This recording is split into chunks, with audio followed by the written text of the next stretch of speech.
And now we're moving into the section of our agenda where this budding community rights support organization introduces itself to all of you.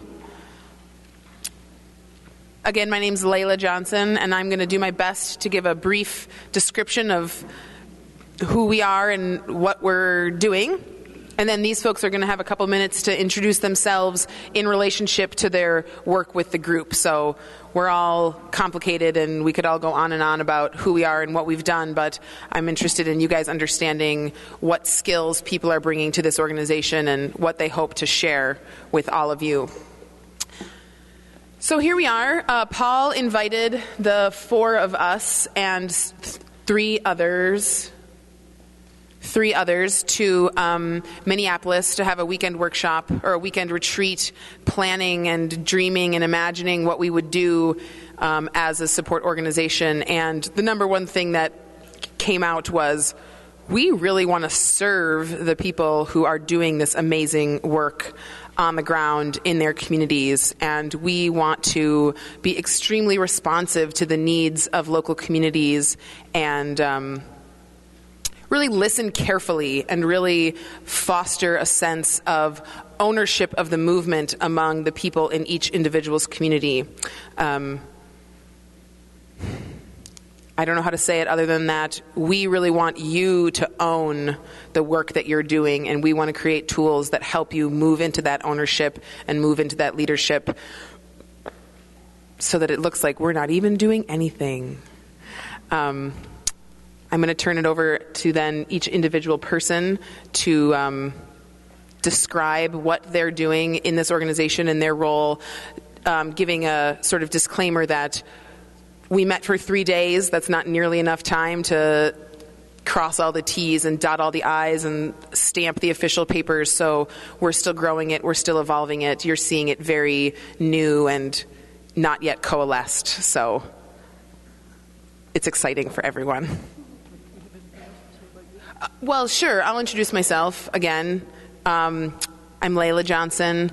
I'm here because I'm doing a lot of sort of administrative work on this project, sort of big picture holding, working in fundraising, working in like the structural aspects of our group. I am the contact person for our group. First point of contact at this point would be through me. My email address is going to be on a little form that we're going to hand out to everyone here. And through me, I will understand which of our other lovely experts you need to speak with. That's good. That's me. This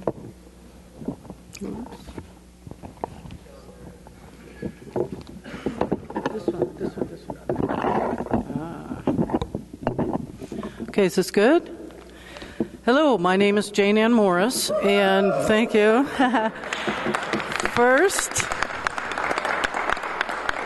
I'm glad to be anywhere talking about this, but I'm especially glad to be here because it's real encouraging for me. And I look forward to talking to many of you later as things work out. I'm a corporate anthropologist, and I got to be one because I wrote a dissertation on a tribe. They called themselves a utility company that wanted to strip mine huge areas of Texas for a fuel with a BTU value less than that of cow chips. And I wrote the dissertation on them as a tribe in the anthropology department, so I'm a corporate anthropologist. After that, I wrote a book on organizing, on what we'd learned from that really long process, and most of it was in the regulatory agencies, almost anyone that you could name, both federal and state levels. Then, just at the time when I was beginning to think, gosh, you know, even if you do everything right, you really don't have a very good chance of winning for any length of time if you're doing the regulatory dance. I ran into a group who was having the same problem. They were asking, if we're so good and we work so hard and we're right and we're doing everything right with regulatory hoops, why aren't we winning? And their big question led us all to look into the history of corporate law. And so I basically spent the last 20 years working on the intersection of questions of democracy and why isn't that working, with a very closely related question of how are these corporate constitutional protections getting in there and how are they interfering with the democratic process. So after 20 years of working on that, one way or another, and that's how I met Paul Cienfuegos, I'm very glad to be here because it looks like through the movement called community rights that that's finally coming to fruition. So thanks for letting me be here.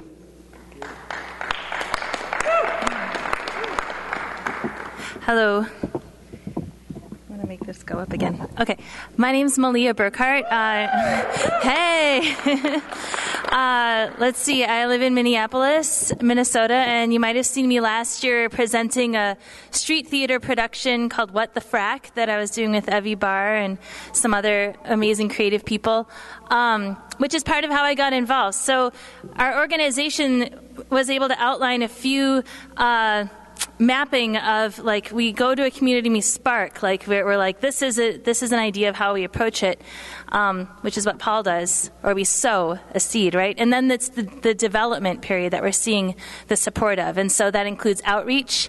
It includes outreach like education, getting the broader public to know, outreach as far as getting more people to join your effort, and then I would be involved with the part that has to do with evolving group culture.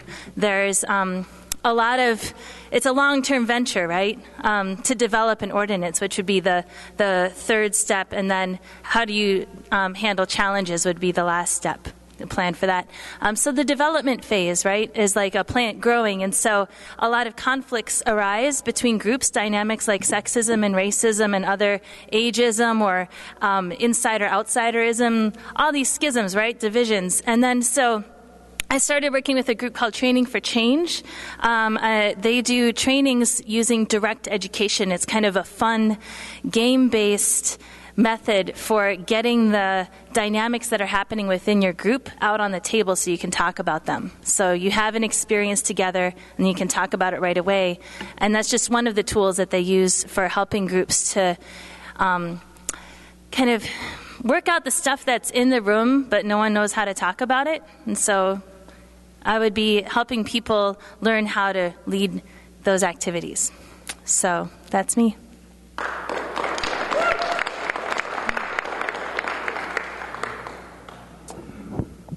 Hi, I'm Lindsay Schroman-Warren, and I need to adjust the mic.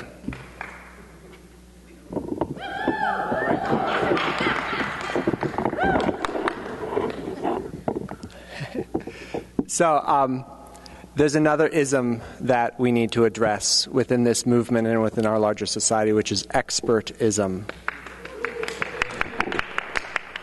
And I get billed as an expert because I have a bar number in Washington State. I don't have a bar number in this state or in the adjacent states.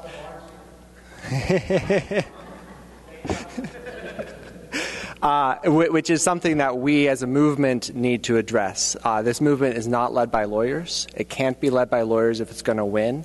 The law that we use is not law that is recognized by the state courts and the federal courts. The law that we use is the Declaration of Independence. And so if we're going to do that, we need as a community to recognize that we understand what is the law that needs to exist in our place and not let a corporation or King Walker tell us what laws we can use here.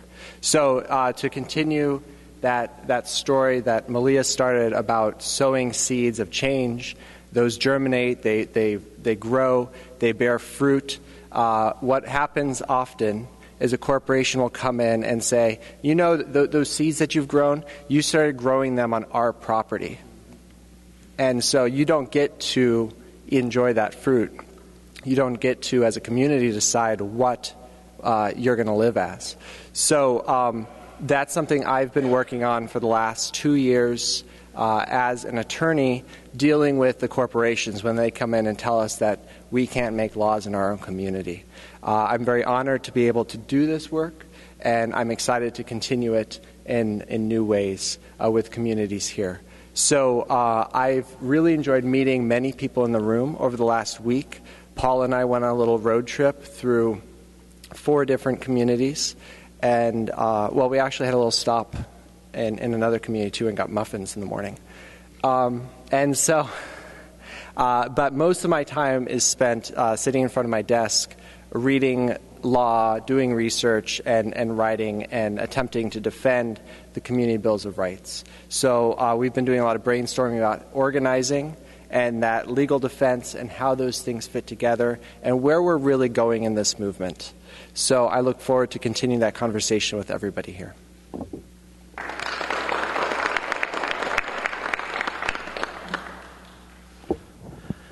I'm Paul Cienfuegos, and you probably have some sense of what a huge honor it is for me to be working with these incredible souls and creating a new national community rights support organization. I have been doing this work for 19 years. I've been leading workshops that are not very different than what I lead now since 1995. And for most of that time, I've never really had an opportunity to be working with other experts in a more collegial and equal and transparent and horizontal relationship. And so it's a completely new experience for me to be able to pull together a group of people who are really committed to good, democratic, ethical, just process and culture shift work at the deepest level that's going to get us where we need to go. The other 3 folks who are not here today but are part of our initial conversation, who we met with for 3 days last weekend, Jono Ruff, who many of you know as a core member of the Winneshiek County Community Rights Group, Betsy Barnum, who's in Minneapolis, and at one time was the state Green Party chairperson in Minnesota, and ran for many years the Great River Earth Institute out of her home in Minneapolis, and has a lot of popular education history. And why am I blanking on the last name? Thank you.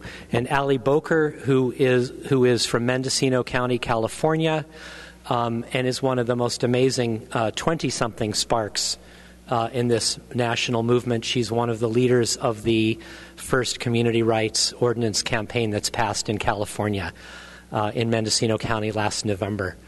So it's an absolute honor to be working with these folks and to figure out a different way to support local communities, and a more engaged and more horizontal way to support local communities. So thank you so much. Paul left out a crucial part of his introduction, and he would like a moment to frame himself in the boundaries of our organization for all of you. So here's Paul.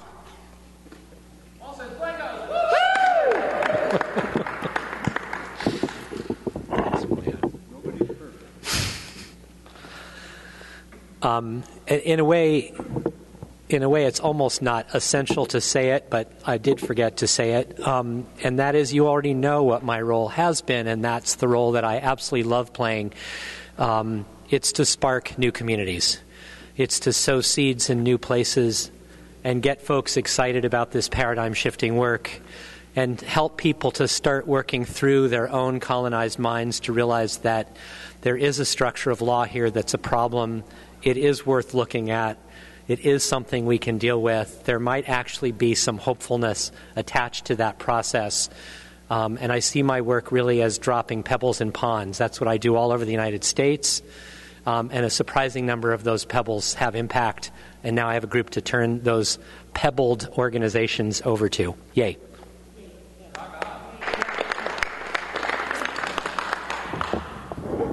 So in keeping with this theme of deep engagement and horizontal organizing and wanting to be extremely responsive, Jane Ann is going to speak a little bit to start sparking in the minds of everyone here, what are the things that we need? There are some obvious things that we think we need to do this organizing, but maybe we haven't thought of all of them. So Jane Ann's going to give us a little, open the envelope, so to speak.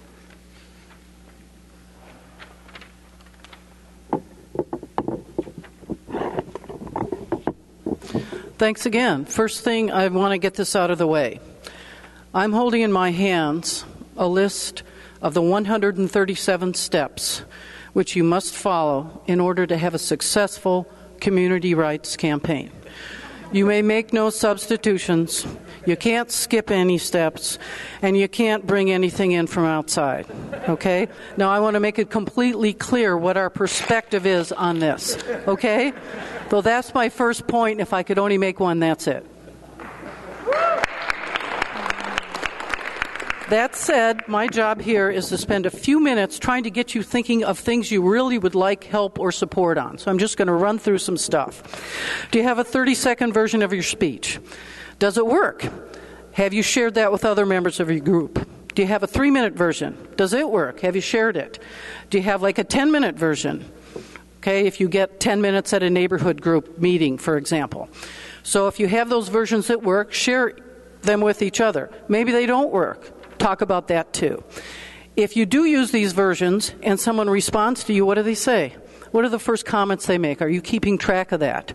It may be that 1 or 2 things come up every time you have a conversation longer than 3 minutes. You need to keep track of those. And then maybe you want a piece of literature if you just get to grab someone for a minute. Out of one pocket, your generic basic piece of literature. Out of your other pocket, something that says, and by the way, we're giving a talk at the public library next week. If you've developed to the point where there are 5 questions everybody asks you, and you are pretty good on 4 of them, but the 5th one you're not sure about, ask us. There's a lot of experience represented in this group. And or make up a frequently asked question brochure. A lot of other things going on since I know you're all at different stages of the groups. You know, some of you are still forming the group, working on what you might like to have in the ordinance. Others of you are beyond that, and some of you are kind of on a rerun. But one of the things you usually need to consider is volunteers and getting people to come to your group and keep coming. That's the kind of internal things that some of us spend more time on. But the volunteer thing's really interesting too because they need to be cared for and fed. You know, so if you're in a situation where you give a presentation and 10 people say they'll volunteer and you invite them to come over for their working meeting next Wednesday and you only get 1 volunteer, think about that. There are reasons for that. There are things you can do to improve that. On the other hand, say 10 people say they'll volunteer and Wednesday you have 12 people. On the one hand, that's great, but it's not great if you're not ready for them. If you look at these 12 people and say, like, we'll find something for you to do, that's not what a volunteer wants to hear. So there's all kinds of ideas about the care and feeding of volunteers and the internal workings of your group, which you need to pay attention to. There's also the delicate matter of, we'll call them outside researchers at your meetings, something that other people might call spies. Contrary to popular opinion in some quarters, this isn't unusual. It's basically the rule. If you're having public meetings and you're getting anywhere at all, people are going to send people in there. So it's in your interest to have some idea how to handle this, both so that you can not have more problems than you're going to anyway, and also so it doesn't tear your group apart from the inside, which can become very difficult. People start looking at each other saying, okay, who are you? You know, it's just devastating. And groups have been dealing with this for a long time, and it's good to have some of their experiences to share. Other kinds of things. News media comes in. Do you have someone designated to deal with them?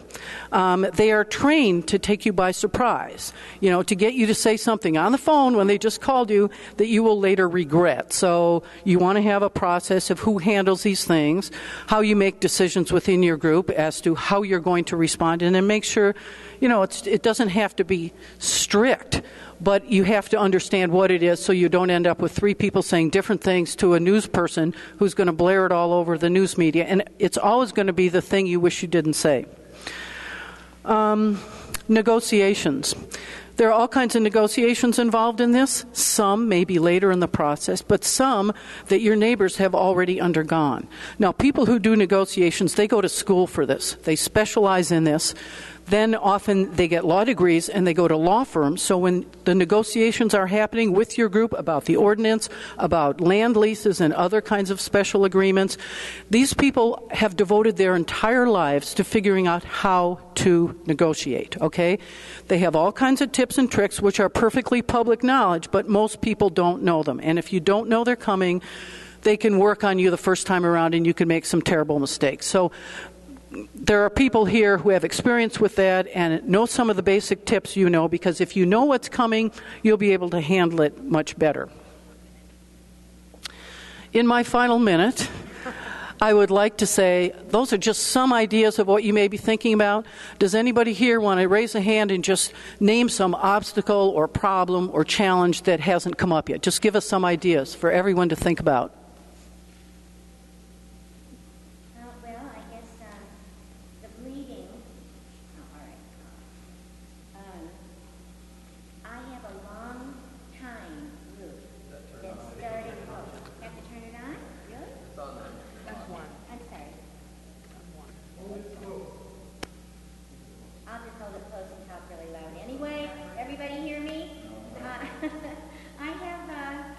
A group is, there you go. Since '06, we've been meeting as just a generic progressive group trying to get good candidates elected, but we do a lot of other things, and one of the projects we do is community education.